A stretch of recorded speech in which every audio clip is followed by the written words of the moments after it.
problème d'oreille. Voyons, comment t'appelles-tu? Jim. Jim. Jimmy en réalité. Ah, et quel âge as-tu? 8 ans. 8 ans. La première histoire de la pièce, c'est que c'est d'abord quelque chose qui est d'extrêmement surprenant dans la forme, puisque ça mélange sans arrêt un certain nombre de codes théâtraux. On passe du vaudeville à l'horreur, de la terreur à la drôlerie sans arrêt. C'est ça qui m'a beaucoup séduit. Alors évidemment, ce que ça raconte, c'est très simple. Ça raconte la maltraitance finalement des enfants à travers d'un monde d'adultes ou d'un monde de sécurité qui est l'hôpital. Et peut-être on se pose aujourd'hui le problème de savoir que quand un enfant devient un enfant qui tue un peu tout le monde, parents ou professeurs, dans ces collèges, est-ce que c'est lui qui est fou ou est-ce que le monde est fou? Est-ce que c'est lui qui est un psychotique ou est-ce que le monde l'est?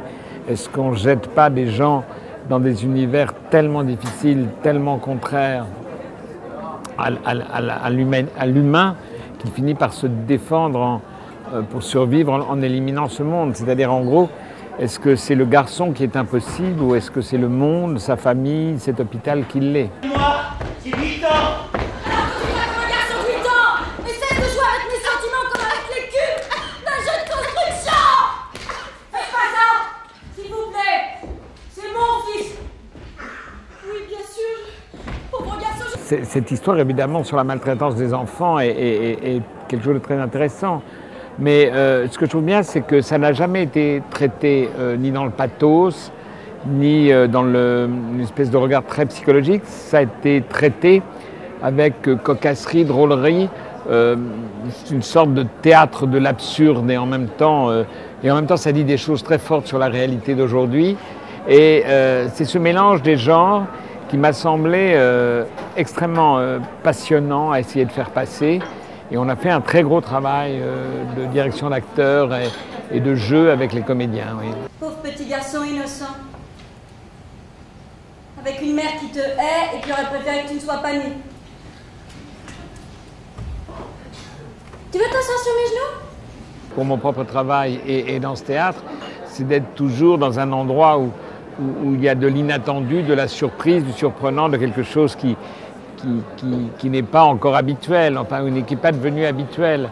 Et c'est toujours ça que j'essaie de faire, quoi. Voilà, donc de ne pas faire une pièce de plus ou un film de plus, c'est d'aller vers des choses qui vous désennuient parce qu'elles sont surprenantes, cocasses, en général toujours pleines d'humour. Et voilà, donc c'est vrai que c'est difficile d'être surpris, mais c'est la seule chose qui est excitante. Très bien. Je pensais à ta mère, bien sûr. Elle se débrouille très bien toute seule. T'as pas besoin de prendre sa défense. Je prends pas sa défense. Si?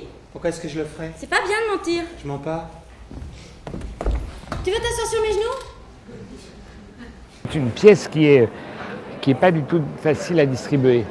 Très peu d'acteurs peuvent faire la performance qui se passe dans cette pièce. C'est-à-dire qu'ils ont chacun un chemin, ils sont chacun seuls, ils ne s'écoutent pas et en même temps il faut qu'ils s'entendent en tant d'acteurs pour que la partition puisse être jouée au bon moment, dans le bon rythme.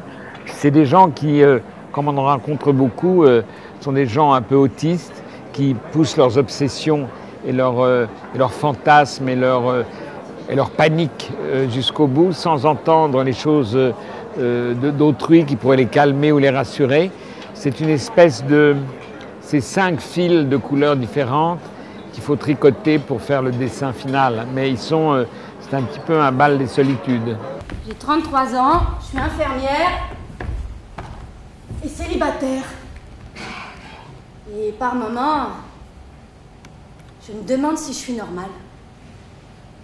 Si j'ai quelque chose que je ne vois pas mais que les autres voient. Tu comprends ce que je veux dire ?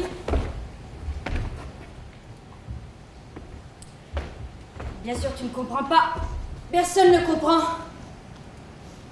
Ce que je crois que montre la pièce, et ce que je pense que François Dolto l'a dit depuis longtemps, c'est que les enfants de 8 ans sont déjà des gens qui comprennent tout. C'est-à-dire quand on dit qu'un enfant de 8 ans ne comprend pas ceci, ne comprend pas cela, si, il comprend tout comme un adulte et c'est pour ça qu'il peut parler comme un adulte et ses désirs sont les mêmes. Même ses désirs érotiques, quand il voit un soutien-gorge fortement développé, il a aussi des sensations. Je veux dire que c'est pas simplement un adulte qui essaie de jouer un enfant, c'est un adulte qui joue un enfant qui est déjà adulte. C'est-à-dire que beaucoup d'enfants de 8 ans, on leur dit « Ah mon petit toutou, tu comprends rien », etc. Si, ils comprennent tout, ils savent tout.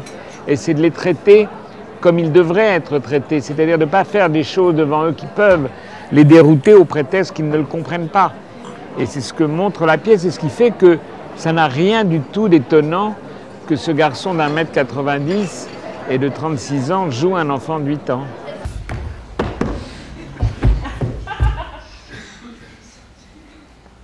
Heureusement que tu ne comprends rien. Tu ne savais pas qui était ton père. Pauvre petit. Isabelle, c'est quelqu'un qui a, je dirais, une espèce d'arc-en-cialisation de jeu extrêmement développée, qui peut jouer aussi bien la drôlerie extrême que le pathétisme total, qui peut être quelqu'un de déraisonnable ou au contraire pleine de sagesse. C'est une actrice excessivement douée. Et ce qui lui a plu, parce que ça fait longtemps que je lui ai proposé cette pièce, ce qui lui a plu, je crois, dans cette pièce, c'est de traverser un rôle qui offre 10 ou 12 facettes. Elle n'est jamais la même. Elle est totalement dans une multiplication de sentiments contraires. Et je crois que c'est à la fois très dur à jouer et en même temps formidablement, encore une fois, excitant. Ce n'est pas bien ce que tu as fait. Il m'a tué, ce salopard. Personne ne regrettera. Moi qui étais en parfaite santé. Est-ce que ça reste une comédie ou est-ce que ça reste une tragédie? J'en sais rien. Je crois que là, on est quand même un petit peu devant le phénomène de Duchamp, que voilà ce qui est offert, c'est drôle et c'est tragique. L'œuvre est faite par celui qui la regarde. Pour les uns, c'est drôle, pour les autres, c'est tragique, pour les troisièmes, c'est une espèce de théâtre de l'absurde. Voilà, ça offre une panoplie de réactions assez diverses.